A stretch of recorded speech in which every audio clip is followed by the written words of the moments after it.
and welcome to the Vocal Fries Podcast, the podcast about linguistic discrimination. I'm Megan Figueroa. I'm Carrie Gillen. And I'm Eric Singer. Yay! Was I supposed to do that? Thank you, Eric. Thought I got a cue. We've never done this before. We've had a third person in our introduction, and I would just like to say it's for two reasons. One, because you're wonderful, Eric, and I'm glad it's you. I just wanted to have a fun episode today. And then two, to you, Carrie, happy 9th anniversary. Happy 9th anniversary. Vocal Fries Podcast 9th anniversary. Yeah, I cannot believe it. Congratulations, guys. That's something. Thanks. That's a long time. It is It's a long time. I can't quite find the right stats because it's hard to track this kind of thing, but we've survived in a way that most podcasts certainly don't. Mm-hmm. And we've survived for a woman-led podcast, certainly, and by country. Well, yeah, we became by country in the late 2020. Can I ask a question? Please. To what do you attribute your success? I think we are just both kind of stubborn. Yeah. Just like, yeah, we got to keep doing this. I don't know why. High-achieving women kind of thing. Yeah, kind of vibe. that's true. 2 PhDs. We do have that stick-to-itiveness. And then also like enjoying the whole experience. Like I met Well, you you this have way, to. Eric, because you reached out to me after knowing the podcast, right? I was aware of you because of your podcast, for sure, yeah. Or possibly Twitter. Honestly, it could have been Twitter first. Twitter, sure. Yeah, back when Twitter was a thing. Oh, it was so good. Back when it was actually Twitter. Yeah, when you can Yeah, make like Linguist Twitter actual was friendships. great. Like Linguist Twitter was so great. Yeah. Mm-hmm. Rest in peace. I met people like you, Eric, through this. Like Carrie, we've met great people, and we've got a chance to talk to some great people. It's kind of hard to give that up too. And we get to talk about the thing we love, which is language. Yeah, Yes. so that's what's kept you guys going through it. That makes sense. I mean, it's certainly you too, right? I mean, it seems to me like you really love your job. Can I introduce you officially? properly. That sounds like a good sequence. Go for it. Yeah. It's like we've done this for 9 years, but also at the same time, I feel like I'm new at this every time. We've actually had Eric on before in 2021. Wow. Eric Singer, is it still like over 20 years? Or are you nearing 30 years of experience? Oh, God, it depends on how you measure the start. I had a gradual transition from performer to teacher to dialect coach. So I don't know. Sure, 25, I don't know. Let's say 25. Split the 25 difference. wonderful years. Eric has over 25 years or about that. He is a master teacher of Knight Thompson speech work and a dialect coach's worldwide verified master coach. He works on set and off for productions and for private clients to help actors successfully realize the voices and accents of the characters they play. And he's just a wonderful person and friend of the pod, Eric Singer. What is a dialect coach? Aw. What's a dialect coach? Yeah. Just in case our listeners didn't listen to our previous episode with you. I think the simplest thing is just I teach actors how to sound as much as possible like native speakers of accents, dialects, or in fact even languages that they do not speak natively or very often at all when we begin. Yeah, and we had just talked to you when you finished rapping with Austin Butler, I believe, the last time. Oh, that's right. But before it came out, Yeah, Mhm. 9 months of work with him to get Elvis. yeah, we started 9 months before shooting started, and then it became even longer because we were interrupted by the pandemic. If you remember when Tom Hanks got COVID and we were all Yes. like, oh, it's a thing. Now, that was on our set. Right. Oh, that's right. Were you down there? I was down there, yeah. Emily was with me. In fact, my wife Emily was there too. You had patient zero. We had patient Well. zero. We were just told, don't come into rehearsal tomorrow. We were supposed to start shooting. We'd been there for like 2 months. I'd been on the ground for 2 months, Austin longer. We were about to start shooting on the Monday and Thursday. They just said, don't come in. We were like, why not? We found out on Instagram with everybody else. We were not actually close contacts, but we had to more or less quarantine for like 2 weeks. And then we flew back on like one of the last flights out of Australia. It was crazy. Right. No kidding. Wow. Oh, you made it back. Oh, that's good. We made it back, yeah. Yeah. And then when did things start up again? 2 months later? 3 months later? No, it took a full 8 months. My wife is a screenwriter, so she wrote Jurassic World Dominion, which was also shooting at the time. They also had to stop. They went way before we did. They were the first one to get back into production. They had these incredibly elaborate safety protocols. And then, I don't know if you guys ever saw that crazy, terrible movie, The Bubble. They had the cast in a bubble on this estate in England, close to Pinewood where they were shooting. Emily was there then for 3 months in the fall while they were finishing, the last sort of 3 months of shooting, just, quarantined with Colin, the director, and that cast. And that kind of made this terrible movie about their experience that I think is not actually a good place to go for sort of what that was actually like. But it just recently came out that Jurassic World Dominion is the most expensive movie ever made. it was because of that. It was because of the hiatus and paying everybody through it and then coming back with these incredibly elaborate, extensive health protocols. So Wow. Elvis waited another few months and did not have quite the same degree of stuff. And also because it was shooting in Australia, Australia was doing a lot better with COVID in that first part of the pandemic than we were. So they were able to do much better. Yeah, absolutely. What a wild time. It was crazy.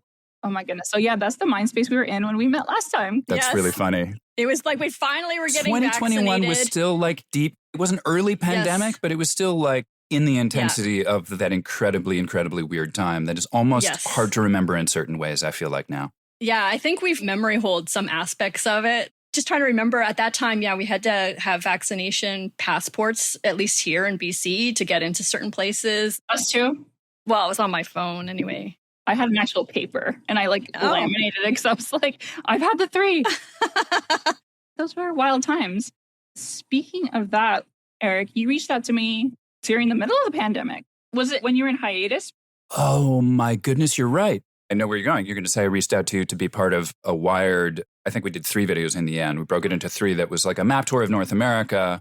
A few years earlier, I'd done, it started with just one video with Wired about accents in movies. And it was this great, the head of all video stuff for all the Condé Nast brands at the time was this great visionary guy named Joe Sabia. He's the guy behind the 73 Questions with and like a whole bunch of other like sort of really good web series. I don't remember exactly how we got to talking initially or how he found me, but he was like, I'm so interested in accents. I want to do this video about accents and the good ones and the bad ones. And I'm like, well, I'm not going to do that. I'm not interested in thumbs up, thumbs down. I'm a dialect coach. My job is to kind of help people do it. But also, I would really like it if people in general and also the industry, like my own industry, understood this better, like understood how hard it is, how important it is, and like what we need, right? What actors need, because they don't often get it. Like situations where Austin got to work with me really intensively for like 9 months before cameras ever even rolled, which is what we needed to do. And I think it's a really good proof of concept because he was friggin' great, right? Mm-hmm. That's rare. It takes something like that with a task that has a very obvious high degree of difficulty and an actor who's in a position to ask for it and a director and production that are not putting any obstacles in their way, right? And we rarely have that. So that first one, that was kind of the main agenda, the secret agenda, right? But, it was definitely a lot of talking about this sound is a little bit off and here is why, or this sound is great and here is where it comes from. People found that really interesting. So we did a few more of those. I guess then, now this timing is all kind of making sense. It was being back from Australia in the middle of 2020 and Wired was like, do you want to do some more videos?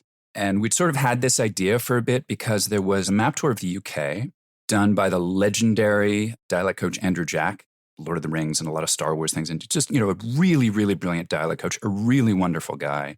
Not as solid on the sort of sociolinguistics of things. So this map tour of the UK, which people should look up, it's like 1.5 minutes probably. And it is a brilliant performance because he goes through about, 17 or 27 like UK accents, including some Irish ones, right? Those are not UK. To be clear from people from Ireland who get mad when you lump this in or are not very clear about it. Ireland is not the UK. I am aware of that. I'm saying he's doing British Isles accents. And he does them all beautifully. Some of what he says about them is very just so stories, is very, the Irish accent is like this because they have poetic souls, and it's sort of like, and the people here get drunk, and it's like, it's a lot of these kind of folk linguistics ideas that we have about this accent sounds this way because these people are all this way. Something I have spent a lot of time really, really trying to kind of, fight. It's so tempting. Like people love that stuff. We could have a whole conversation about that. But in any case, so we're contemplating something similar. And I'm like, we have to not do that. A thing that I had held off doing in any of the previous sort of videos about, accents in movies or some other things was extensively modeling. Like I'll do a word or a phrase or something. And in part, that's because I didn't want to show off. I didn't want it to be about me. And in part, it's because as a dialect coach, we are never, I'd like more people to know this, we're never making ourselves the primary model that you're working off of. We're always working off of, almost always, a single native speaker model that's like, this is it. This is the character's voice. Now, sometimes we're making it up. That's a little bit different, right? It's some kind of fantasy thing or futuristic thing that we've made up. I'll still model. I'll do it a lot. I like doing accents. It's fun. I'm good at it. That is part of what I'm doing when I'm coaching someone, but it's not the primary source. And so I didn't want to muddy those waters. And then also, now we're talking about doing a map tour of North America. It's like you really want, as much as possible, you want native speaker samples and examples to be sort of part of that. And that's just as a kind of general principle. However, there was a clamor, so I kind of gave into that a little bit and was like, all right, I'll do some accents in this one. It'll be fun. But then I also wanted to make sure that this map tour, you can't be comprehensive, right? It's an entire continent, but representative to some degree. It's not just white accents. But then there's also the question of like, okay, well, I'm not going to do extensive modeling of accents that like I wouldn't be cast to play in a movie right now. A one-man show and audiobook, that's a different thing. That's another kind of interesting little subject. That just then very naturally evolved into, because I'd been having conversations with you and like, the incredibly wonderful Nicole Holliday, who I know is a friend of the show as well. Yes. And I asked Sun Michaud, who's a Gullah Geechee native speaker and teaches it at Harvard, who's amazing, to be part of it and be like, let's fill in some stuff about African-American English and regionality in African-American English or in Latino-American Englishes. And let's have people who know this stuff, but also are representative of these communities. And in some cases, then sort of seasoned with, like, we had some little actor clips kind of thrown as well. But anyway, that was the origin story of that. That was long. I'll shut up. But it was important. It was important. And we got like a taste of why you were the Wired guy. Like people think of you as like the Wired video guy. The Wired guy, yeah. I think it launched a whole genre of not just like stuff about accents, but I think I have this right. Like, I think the entire genre of like long, because one of the, and again, this is not me, this is Joe Sabia, who was just brilliant. We shot a bunch of footage for a day and he spent 2 months editing it like full time, brilliant editing job. At the time, this was like 2016, I think it was supposed to be like a 3-minute video because like 3, maybe 5-minute max is what you did on YouTube. Like you couldn't do a video longer than that. It was a different era. This was a 16-minute long video. And he's like, I can't cut it anymore. Let's just see what happens. And it did really well. It went wildly viral. But that started then this genre of like experts in X field, like spycraft, commenting on spycraft in movies, both with Wired and with a bunch of other imitators, right? And so there's a bunch of like interview the expert and have them comment on how these things are being done in movie and TV shows or some other arena or something like that. And it's like, I think Joe started that with me. That's so cool. And now I want to watch the spycraft ones. I'm really fascinated. Oh, they're good. They're really good. I'm so glad it's you, Eric, because as I've called you before, you're the linguist Di-alect coach. And I consider you a linguist anyway. And also, you know so much more about certain parts of linguistics than I do. Do you know what I've started saying? That's very flattering. I'm not sure that's true, but I have started saying, I'm not a linguist, but I play one on the internet. I like it. I like it. Okay. It works, right? I think it's accurate. I think it's a little unfair to you because I do think you are a linguist. That's an interesting question. Okay. I just got asked by Betsy Evans and Valerie Friedland to do a panel doing public scholarship at next year's LSA, the Linguistic Society of America meeting. I was really honored to be asked. I'm very happy. And in emails going back and forth with them, I was like, the linguists on the panel, I'm like, I'm not a linguist. And they were actually split in their responses. I can't remember which one is. I think Valerie said, laudatory everything you're doing. We'd love you to be a representative non-linguist on the panel. And Betsy is like, I might have this reversed, is like, you're a linguist. Like you were, like you're doing linguistics. I don't do research. Like, what do you think it is to be a linguist? I don't think you need to do research. I'm still a linguist and I'm not really doing linguistic research anymore. I still do research, but it's very community focused. Do you not think that that part of that is like an essential part of at least the training and background? I think having some research background in linguistics is certainly helpful in terms of being able to call yourself a linguist, but you have done research, you just haven't published it. I've done a ton of research, but like, I don't understand statistics. No, me either. That's okay. My kind of research never included, well, I had one paper that included statistics. So not all research is statistical. And I would say like your publications are like Austin Butler and Elvis. I mean, can we look at it that way? Different job, though. It's a different job. I have fallen into this very strange niche. Yes. Because whatever it is that I'm doing now, and we should say, or maybe I can mention now, like I have written a book. It is coming out next year with Knopf. Nice. We can talk more about it if you guys like. It's going to be called The Case of the Disappearing R. Very excited about it. I feel like it's a very big swing. For you as a person? The arguments that I'm putting forward. First of all, it's the broadest possible general audience. Like we want to sell 10 million copies. I don't think books sell 10 million copies. We want to sell a lot of copies. I feel like there's some really important arguments that I'm making and putting forward in there and don't need to go into detail. We can save that for another time if you guys want to have me back next year. After your book is, yeah, you're coming back. exciting. But the fundamental idea is accents touch on everything. Everything that matters to us as human beings and is important about human beings and society. It's history and migration and politics and ideology. It's sexuality and gender and generation and age. The first thing people think about is, where are you from in terms of geography, in terms of topography, right? And then maybe in terms of sort of social location. And like, yes, all of that, but also everything else. And it's funny because even when a lot of people are really interested in accents, and this other really cool thing is that I think almost everybody's very aware that they don't know much about them. So there's this perfect combination of like curiosity on the one hand and sort of intellectual humility on the other that like makes for great conversations. So that's the big swing, is like, it's everything. Like, this is a book about accents and everything else about being human. And at the same time, the reason for being for your podcast is one of the main reasons for being for the book.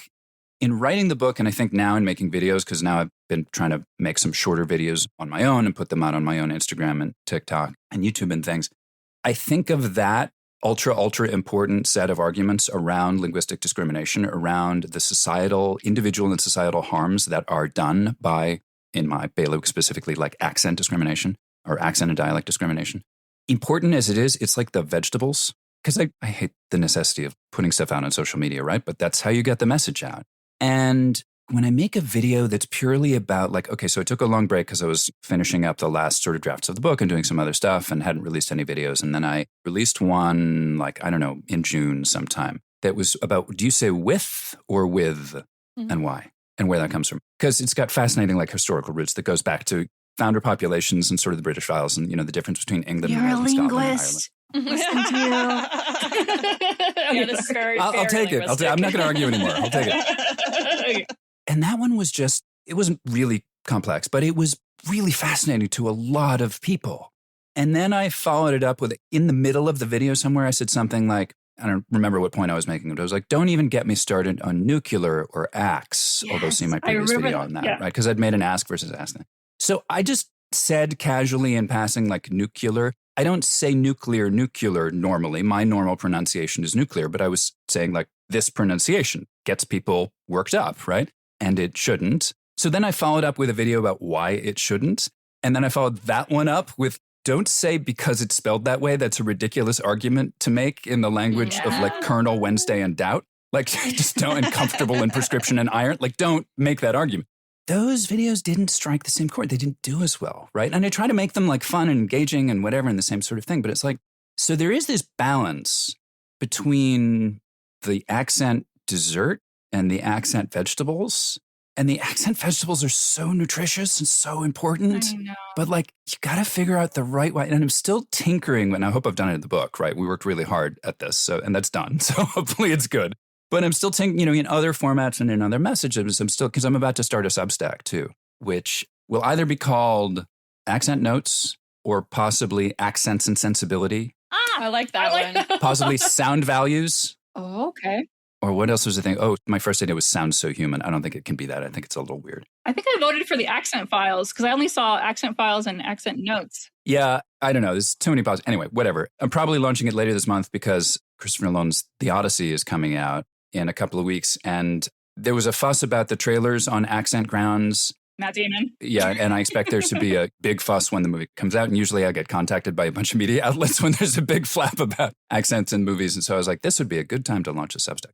So there too, I'm tinkering, because I'm writing the first months or so worth of posts and I'm trying to figure out like what's the right balance here of those things. I think it's a really interesting problem. I think it's an important problem. I don't think that I have personally solved it yet. I'd be interested to know how you guys think about that in terms of your podcast. I was just going to say, like, because we're trying to finish up our manuscript and like our whole book is kind of vegetables.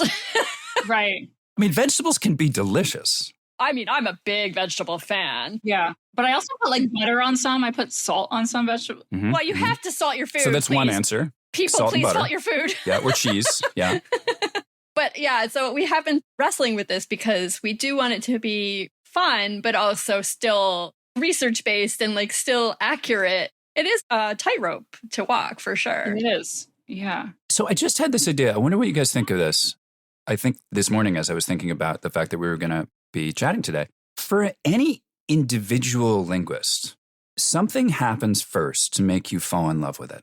I bet you both have interesting origin stories for like what that was, right? And for me, if I am a linguist, Yes. to be determined, but whatever it is, it's like there's various data points in the past, right? Like I grew up, like all of my grandparents divorced and remarried. So I had 8 grandparents. They were all from a different place and spoke a different language. I had 2 Swedish grandparents. The rest were all from a different place, spoke a different native language, spoke with different accents, had a lot of those sounds growing up. Went to see my grandparents in England a lot. I went to drama school in England. My dad lived in France and Belgium with my Parisian stepmother for the last like 15 years of his life. So there's a lot of stuff that went in there. I loved Monty Python as a kid, right? So there were a lot of things. And then as an actor, I was like good at accents because I'd been doing them a lot because, my Reagan impression when I was 10 killed at my parents' dinner party. So that probably set me on my path, right? Well, I want to hear it. honestly, I don't think it was much more than that. It just started, well, Nancy, that was kind of it. It was a tick. Yeah, but it killed. So it was the positive reinforcement that kind of set me on the way. So there was a long love affair with accents in different languages and sounds. And then it really wasn't until I started shifting into doing more formal classroom teaching and kind of actor training and MFA program stuff and kind of went and delved deeper into linguistics and kind of found a lot of the meat of the matter, the meat and the vegetables. That was so additionally thrilling also. And one of the problems in sort of putting that out publicly, right, is that the fundamental case we're making is for linguistic equality, right? The fundamental case that we're making is despite what you've been taught from third grade teachers and your friends and your family and the broader culture around you, some native speaker ways of speaking are not in fact any better or clearer or more logical or in any way superior to any others. That is counterintuitive for humans. So that's why this is hard. So I know there's a lot of conversation within linguistics about like, why aren't we doing a better job? How do we do a better job? And I think those are interesting and important conversations. But also I think it's kind of important to recognize it's a hard job. Like it's really difficult to do. You make people uncomfortable, right? It's an uncomfortable thing. We have to make people uncomfortable. That's part of the job. And that's part of what makes it difficult, I think, too, is like some people don't really want to hear it. They don't want to update their knowledge. Right. These are the problems that we're dealing with. And Labov has this amazing passage about like the golden age principle, where he's like, everybody, everywhere, in every place and time thinks the language shouldn't change. And it's bad when it does, right? And it's a deep, deep, deep-seated belief. In fact, it's got to be part of like language itself, not just individual human societies, because it is such a universal. So that's what we're dealing with, right? That's what we're fighting against. And yet we know the fundamental fact, the single most fundamental facts are variation and change, right? And everything kind of flows from that. But people don't think that those are good or should be, or even if they've sort of gotten the memo that like language changes all the time, they don't get what that really means, right? That like every word that you say, every order that you put your words in, every pronunciation is the result of prior morphing and change and mistakes that became real and all of that. The fundamental kind of thing that I think is the answer, that the answer lies somewhere in there, it is in the love and the celebration. It is in the excitement and fun of the variations, right? Again, everybody's interested in accents. Yes. Like everybody. If you can get them through that curiosity and interest and offer them something that they're like, this is fun and interesting, I really want that. I think that's the way. I don't know how to exactly close the deal after that in some sort. I don't have like a perfect recipe. Again, hopefully I've done this in a really useful way in the book. I was surprised in the way it sort of came around in the book. Felt very organic. So it felt like a conversation. So I'm hoping it plays that way. But in general, like I still think it's tricky. It's definitely tricky.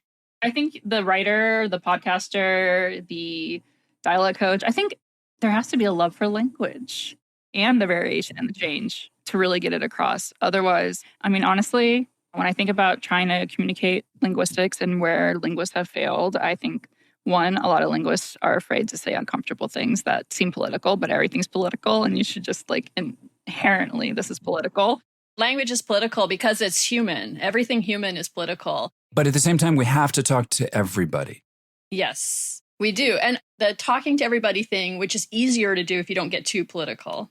Some podcasters, I think, do better because they don't get too political.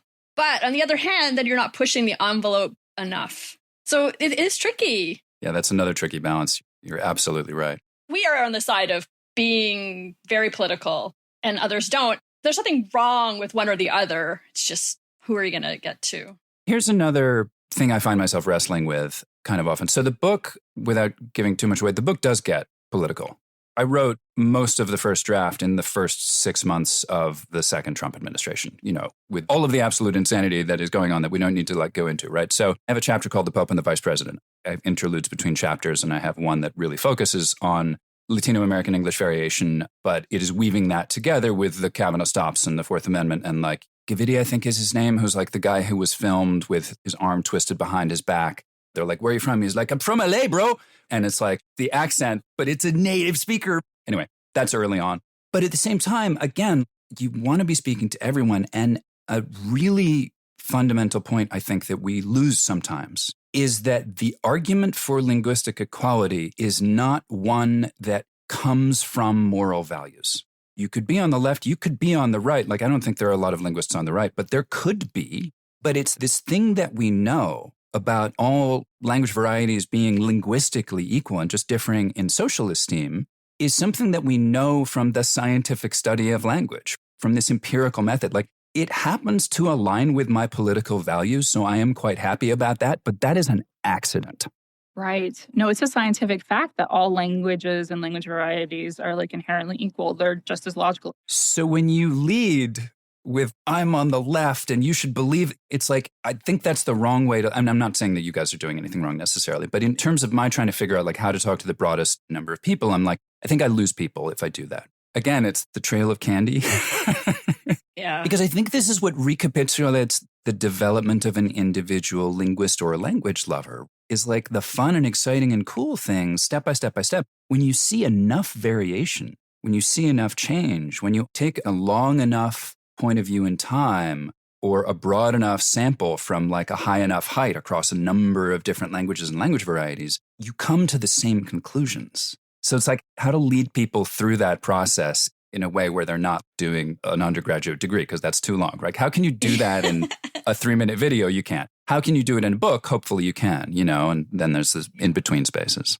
I definitely think you can in a book because there is enough time for the ideas to breathe. And how do you do it in the broadest possible general interest book that is still fun and exciting and an entertaining kind of compelling romp and read through? That was what I was trying to do. Yeah, I'm so excited to read it. I got to say, I think that you did a great job with our North American accent map tour one as well for a general audience. Because to this day, I get recognized from it. It has 9.4 million views. I was getting a tattoo 2 months ago, Eric, and my tattoo artist recognized me from the Wired video. Oh, that's so cool. Yeah. Thank you so much for telling me. I'm so glad to hear that. That's great. I was excited to tell you because I was like, what? I didn't expect that. When it first came out, I would go to my favorite coffee shop and they know me there. And the guy was just kind of timid. He was like, I see you all the time. Is it possible I saw you on the internet in a Wired video? Yes. To this day, 2 months ago, I was recognized and it's at 9.4 million views. That's bonkers. That's for the first one? Yeah, it's for the first one. Did you expect it to do that well? Are you glad with what we created? Yeah, I think I'm very happy with it. That makes sense. That sounds about right because those weren't the first ones we were doing, right? The ones about accents in movies, the first several, I think, are probably up around 15, 16 right now. I haven't checked in a while. So that sounds about right. I really did want to get it right. It definitely felt like a high wire act. We put a lot into the script and the research and, of course, the performance to try to do that. And we didn't get everything right. Of course, you can't. There's always going to be mistakes or things that another person can legitimately say, I take issue with this. I think it's this way. And certainly there were people from a lot of places saying, hey, you nailed my accent. That's amazing. And then there were people saying very much not that in other places. I'm like, that's fine. It's it's never going to be perfect. But yeah, I think overall I'm really happy with that work. In the beginning of part 1, the one that has 9.4 million views, you say accent is identity. That's political. I was like, oh my goodness. He threw that in there and I'm like, how easy it is just to absorb it. It doesn't feel offensive. It was just perfect. I mean, I'm okay with being jarred or whatever, but I was like, that wasn't jarring. I don't think it'd be jarring for people to just see it that way, how you introduced it. And I was like, I'm so glad that was in there. I think people know that. That one makes intuitive sense. Yeah, I don't think anyone gets upset about that. It's exactly how does that come about, which God is so interesting, right? And is it a convenient shorthand or is it truly, truly, truly true? Because it gets fractal when you start really getting down into it. How do we build the individual pieces of our accent in the first place and kind of reify them, right? And it's like, identity, sure, but like it's the jocks and burnout stuff, right? And it's like, what are you actually doing when you're getting together? Anyway, so I think it is kind of a shorthand, but I think it is one that makes a lot of sense to most people. And then you can kind of put that up against the other things with like, the very common widespread American belief that there is such a thing as not having an accent, that I don't have an accent, kind of thing. It's like, well, how can we square these, right? Yeah. Speaking of, one of my friends was visiting. He had a complicated background, but he currently lives in London, but I met him here in Vancouver and he spent a lot of time in Canada. So he's bi-dialectal, but he still claims that he has no accent, even though he's known me for 20 plus years. And I'm like, everyone, we all have accents. And he just still gets mad at me like, you know what I mean? It's like, no, I literally don't know what you mean. Well, the word itself, it comes from ad cantus, right? It's song that you add to speech. It's this thing you put on top. It's there in the origin of the word itself. So it's like, It makes sense that we think that an accent is the way those other people speak, those people over there. You guys know where the word barbarian comes from, right? Yes. Bar. It's a Greek word, right? It was like Greek imitation of non-Greek speech. It's those people over there go bar. Right? They're barbarians. Mm-hmm. Yeah. Oh, it's perfect. Yeah, I just remember I'm such a big Bob's Burgers fan. I think it was Teddy telling Bob, sometimes I can't understand you with your accent. And Bob's just like offended, like, I don't have an accent. I love that show too. And I think I've seen that. Thank you for reminding me of that because I should pull that clip. It's probably time for me to make a video about, yes, you have an accent, because that's just so basic. And I don't think I've done that. Thank you. That's the best idea I've had in a while. Thank you. It was your idea, but definitely credit you. You're welcome. But yeah, that stuck with me because I'm a linguist. Like all of those kind of things stick with me because I'm a linguist. But I think pop culture helps, in our book too. Like, or we'll talk about shows we're watching or whatever. Like it just helps to bring in pop culture. And I think that's another reason why people all have a foot in the game. Foot in the game? Ball in the game. I don't know. A foot, yeah. Skin in the game. Real skin, yeah. That reminds me, and I don't know why, just now I'm thinking about it. What do you think about the Russian accent in Heated Rivalry? So I haven't watched the show. Oh, God damn it.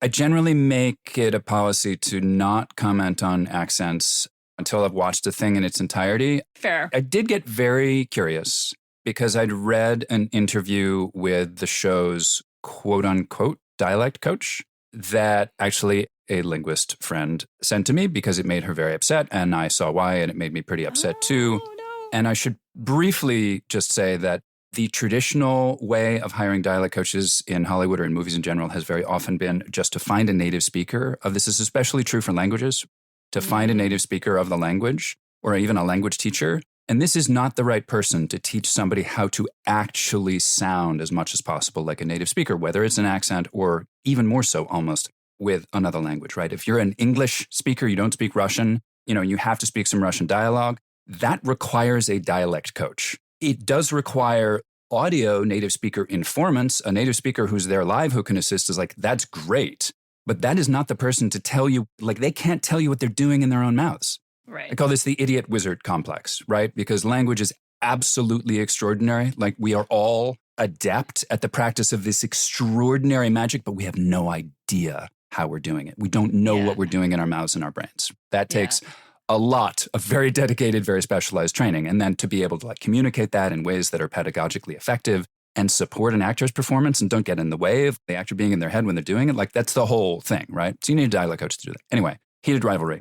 I listened to a lot of clips. So I believe that he did not actually have a dialect coach at all of any kind for his Russian accent in English, is my understanding. Really? Okay. And I thought that he did an absolutely spectacular job on kind of the most important thing, which is embodying it, integrating it into his body so that it felt like somebody who talked that way and always had. Yeah. It felt like a deep integrated part of him. He didn't get all the sounds right. That, in a way, I think is a demonstration of like maybe it's a little less important. Because I've even heard Russian speakers, some say like he did a great job, but like his final devoicing is extraordinarily inconsistent. That's one of the hardest things to change. Right. In the Russian language dialects, I wouldn't say I speak Russian now. I took 2 years in college, so I sort of spoke it at one time. I'm still pretty familiar with the sound system and the prosody. I have coached Russian language dialogue. The scenes that I listened to, at least, he did a good job mastering sounds that he didn't have before. And I know he worked his ass off. And I think this actor has a lot of accent talent, right? Accent ability. Actors vary in their accent ability, just like the general population, by the way. It's like 2% are extraordinary, 5 to 10% are pretty good, 25% really struggle, and then everybody else is kind of in the middle somewhere. And I don't know if this is the coaching, the amount of time. Obviously, it's an incredible degree of difficulty, but there were a lot of citation forms. There was not a lot of natural connected speech prosody. So it wasn't like a real person talking a lot of the time. I think I'd sum that up with my impression is that what he did is very impressive. What they were trying to do is incredibly, incredibly difficult, and the production did not at all put the right support in place. Okay, good to know. Can we contrast that with a very good example of a dialect coach? I was just looking you up, as I do, and also we were going to talk to you. But Ramon Rodriguez. Yeah, Ramon. Okay, I bet we have listeners that are fans of the show. My dad watches the show. I think I've mentioned that my dad's like native Spanish speaker, learned English at 5, has like Chicano English accent kind of stuff too. But the important part here is that Chicano English you can have features of that even if you don't speak Spanish. So my dad is a native Spanish speaker. So like all that's going on. And so like we just as a people, like let's support other Latinx people. So we're like, of course he watches Will Trent. But that's the thing about Will Trent is that Ramon is not this New Yorker, this Puerto Rican, where he has, this influence in his real life. This accent is like Southern, right? You use the model of Andre 3000 for him, yep. I've heard. And he said this about you. So I found this incredible dialect coach. His name is Eric Singer, and he's just a really brilliant guy and understands several dialects and really is very intellectual about it. Linguist. Breaks it down in a really interesting way with the history of dialects and where they come from. I think it's interesting here because it seems to me like he found that part to actually help him. Bringing that history and, you having that intellectual curiosity about it. Yeah, interesting. I have like mixed feelings about that. I love Ramon. I adore Ramon. He's one of my favorite actors that I've ever worked with. He's such a nice guy. And we worked on it before the initial season. I didn't actually go down to shoot in Atlanta. I handed off to another coach, but we built the accent, and then we did a bunch of tune-ups before season 2 and again before season 3. I don't think that my job as a dialect coach working with an actor is to be intellectual. I know he meant that as a compliment. I also think that I think you have to. I think I work differently with every actor. Obviously there's certain things I bring to bear and I'm me, because at the end of the day, a dialect coach's job is production support. It's like we are there to help the actor and the director tell the story that they are telling. And if there's anything that we're doing that like is not in support of that or gets in the way of that, we are absolutely not doing your job. And like, you're probably not going to keep working. So different actors respond to different things. But yeah, if an actor finds a thing that I say in passing interesting, they perk up. They're a little extra attentive and focused and tuned for the next 5 minutes or something. So it's like, yeah, sometimes people are really interested in that stuff. And it's like, that's part of the conversation we're having. And it's great because it like really helps them find anchors. For Will Trent specifically, that character, although he's, I think, half Puerto Rican, I think it turns out, he was an orphan. This is the character's background from the books, right? And then the show really does sort of a lot with it. So he was raised in a group home, does not speak Spanish. He was not raised around Spanish speakers. So we were looking for an accent that would make sense in that context. Although we didn't end up with like a facsimile of Andre 3000 because there is always this alchemy that's happening. And we weren't doing an Andre 3000 biopic. That was our primary model. And then there were some Ramonisms that kind of came in. This is the interesting thing about dialect coaching. It's like the design evolves, right? And so like you have a primary source kind of native speaker model. And then sometimes they're hearing it well, and that's great. You don't have to do anything. Sometimes they're not, and then you have to help them hear it better. And then sometimes they come up with something that like that's the way they're hearing it, but it actually works for the character and the setting in the background. That's why you have to know as much as you can about the entire sociolinguistic kind of setup of the place and time. Anyway, that's a little bit of the nuts and bolts, but Ramon is a great actor. Well, because everyone has little quirks. Yeah. Him bringing in these Ramon type things, it's like, well, yeah, we all have our idiolects. In your mouth and in your brain. And also, I think people, when they compliment you in a way that they're responding to, right? Like, so he must have wanted that intellectualism if that's what he's complimenting you on. He is a smart dude, I'll tell you that. Yeah. I don't think I know him, and I've never even heard of the show before today. Oh, it's so fun. The show's very like old-fashioned network procedural of the kind they don't really make that much anymore, except it doesn't feel old at all. It kind of scratches a satisfying thing, but it's also kind of new and interesting and exciting. There's a lot of other great performances in it, too. Erica Christensen is great. Betty the Chihuahua. And Betty the Chihuahua. No, all right. Will Trent doesn't speak Spanish. And then he starts learning it. And then it was another fun problem because, like, Ramon speaks great Spanish, right? Of course. So then he had to figure out how to dumb his Spanish down, right? So we worked on that a lot, too. I love it when actors have to pretend that they don't have the accent that they have. It's the reverse of the normal problem. Yeah, like McNulty on The Wire. All these British actors pretending they can't have a British accent. They have these terrible British accents. It's always very amusing for me. That's a fun one, yeah. You're playing an American character, and now that American character is pretending to be English, like pretending to have your native accent. How do you manage that? Oh, and Spike on Buffy, too. Also very fun. It's the opposite. He's American, but he's got a British accent, and then he's got to pretend to have an American accent. Coached James Marsters, actually, in this amazing HBO pilot about the Salem witch trials that was so deeply like feminist and dark and weird. It's Genji Cohen and Gus Van Sant. It was Eddie Izzard. Well, we made the pilot. They were like, these are the best dailies we've ever seen. And it was like really cool. Like it was really cool and interesting. We made up, speaking of making up accents, we ended up making up 2.5 Salem dialects that drew some from history. Like we had some East Anglian vowels, like an oi sound. But like we didn't want it to sound mid-Atlantic. But half the cast was English, half the cast was American. Then there were a few Scots, like Karen Gillan was in it, Ewan Bremner was in it. So we had to figure out how to like bring them all together into the same world. But we wanted it to sound dark and weird and not like anything anybody had heard before, and definitely not like mid-Atlantic, right? It was a really fun, interesting, and then it was coaching the entire cast of like 40 plus. Plus there was a Native American language in it. There was an Algonquian language, Passamaquoddy, because we had a bunch of Native American characters and scenes that were entirely in Passamaquoddy. And I was coaching that with a native speaker, right? I'm so mad. It was quite a challenge. Picked up. I know. HBO has it in a vault somewhere. God damn so it. Maybe someday. Release the tape. Yeah. The Devil You Know, it was called. Right to HBO. What a great name, too. That would have done well. I know it would have done well. Oh my God. It was sexy and dark and weird and feminist and violent and linguistically fascinating. It was really cool. Okay, so now let's ask one last thing. So we asked you back in 2021, but there's been a bunch of stuff in the meantime, like Heated Rivalry and Will Trent. What's your favorite, quote unquote, bad accent from a movie or TV show? Like what's like juicy and fun, but bad? I think we nailed it in the very first video when we did, I always get confused between Rooney and Rourke. It was Mickey Rooney, right? Who played the Japanese character in Breakfast at Tiffany's. And I just go, who the fuck let this happen? Yeah, that was awful in so many ways. Here's the thing. When an accent goes wrong, accepting that, for reasons I may throw in, but in general, especially today, like when an accent goes wrong, it's not the actor's fault. Don't blame the actor, blame the production. Accents are really hard. We don't expect actors to like master riding on horseback or playing the trumpet or fighting with a sword by like giving them a sword the day before they start shooting or throwing them on horseback and being like, now right, or an hour or something like that. And it's like accents, they're not as dangerous as fighting with a sword, or at least physically dangerous as fighting with a sword or riding on horseback. But these are skills of roughly comparable technical, physical difficulty. And it's obvious to us, to Hollywood, that like you need solid prep time and solid guidance in almost all cases for somebody to be able to do that. And for some reason, it's still not kind of standard in accents. And because I worked with a lot of people and a lot of people I haven't worked with yet, I might work with. And my job is to support them. I'm not generally going around saying like, this person did a bad job in this thing for those reasons.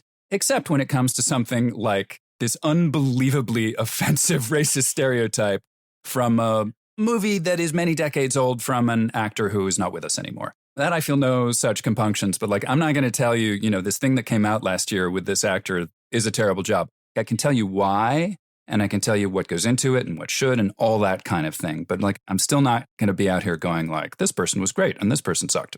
Quick follow-up. Have you seen Schitt's Creek? Yes, I definitely watched that. Okay. They let Catherine O'Hara run with it with Moira. Yeah. What did you think about that? It's phenomenal, isn't it? I mean, it's fantastic. So phenomenal. Here's what's great about that, actually. And you've given me an idea for another video, by the way, Megan, so thank you. I just remembered people used to ask me about this all the time and I hadn't seen it. We watched it a couple of years ago, but it was after I was getting asked about it a lot. What's great is that it is a comedy accent. Like the accent itself is funny, but the character is not a stereotype. The character is this incredibly human, rounded, three-dimensional person that we like care a lot about. That's quite a feat. Yes. I wonder whether that's like possible in all circumstances, because in general, comedy accents are making fun of the people who talk that way, right? And I'm not going to coach that in general, unless it's Swedish, because I'm Swedish, so I'll happily do that. Okay. That took a turn. Yeah, I was like, well, let's hear about this. My wife and I met on, I think it was OkCupid. partner and I met on Kick You too. Oh, really? Oh, that's amazing. Yeah. They had these questionnaires, right, where you could answer a whole bunch of questions. One of the questions was something like, would it be a deal breaker if somebody told racist jokes? And she'd answered yes, but then you can write a little comment in. And she was like, unless it's about the Swedes, the motherfucking Swedes. And I was like, I have to meet this person. Oh my God. Okay, so I think we probably mentioned this last time too, but I have to put in a plug for the terrible accent of Benoit Blanc. I don't care. Oh, It's I so love good. it. It's bad, but in the best possible way. I have something I can say about that. First of all, he probably should have done more or been given by the production more prep time before they came back the second time around because he lost a lot of changed, specificity right? and detail, right? Yeah. I know who his model was for that. So we always try to work from a native speaker model, right? He worked from Shelby Foote, the historian Shelby Foote, who had that accent natively, but who is dead now because it is a period accent. I don't know exactly how conscious the choice was to use an accent for that character that doesn't exist anymore for people of that age, but I thought it kind of worked in the sort of the sense of thing. Execution aside, because maybe we could quibble a little bit there, but he's basically doing a reasonably good version of Shelby Foote. It's just that it doesn't really make a lot of sense. So for people saying that doesn't make a lot of sense, you're right, but maybe that was part of the artistic design of the thing. I mean, I think so. Yeah, that makes sense. It's kind of timeless because I'm like, where is he even from? I keep forgetting he's supposed to be American even. Yeah. He does feel like this outsider who just comes in, solves the problem, and leaves. Yeah. He's from the Gulf State South, the deep South, maybe upriver Mississippi, something like that. We used to be called like plantation Southern, right? A deep, old-fashioned, deep South, non-rhotic accent, right? Which is a thing that barely exists anymore, certainly among white people. In any case, if I could like throw in one final sort of thought here, kind of connects perfectly to preview a little bit the argument that I'll be putting out there about the Odyssey, is that it's always a design. Accents in movies and TV shows, sometimes, and I am advocating for a world in which we are all consistently thinking about this more often, filmmakers and members of the audience and the general public. But like the thing is, it ends up being a design even if you don't think about it. Because accents are these things that we respond to absolutely viscerally, absolutely instantaneously, and like really powerfully. So it's going to be a layer, a really crucial layer of your storytelling, of whatever your movie or TV show is. It is going to impact the viewer's experience in almost all cases more powerfully, more immediately, more consistently, more throughout than the costumes or the set design or the lighting or all of these things that we put all of these resources and time and attention and thought into. But when you're actually thinking about like what is the audience's experience of this thing, when the actors open their mouths, the characters speak to each other, the associations that we have, they're so inbuilt and so present. So if you haven't thought about it at all, you have a movie set in the ancient world and your actors are English and American and Irish and Scottish and New Zealand and Australian and African, and they're all doing their own accents and there's no plan there, it's pretty confusing. But sometimes there is a logic, right? So we have this convention of, in the ancient world of like, oh, everybody speaks RP, just because this is very strong convention, right? But like even in something like Ben-Hur, yes, the Romans speak RP, but actually the Jews speak American. And okay, that also goes along with the the evil RP speaker kind of trope. And there's other things too. But there's some thought there. There's like a design that makes sense. These people are from a different place. We can instantly identify that from their speech. So with the slightly idiosyncratic choice of Shelby Foote as a model for Benoit Blanc in a contemporary story, with the very interesting choice of let's have all the actors speak with American accents, even the English ones in Christopher Nolan's Odyssey, there is something that is being told there that somebody at least has given some thought to. That's where we should be headed. That's great. And also where you should be headed, it sounds like, is an Oscar.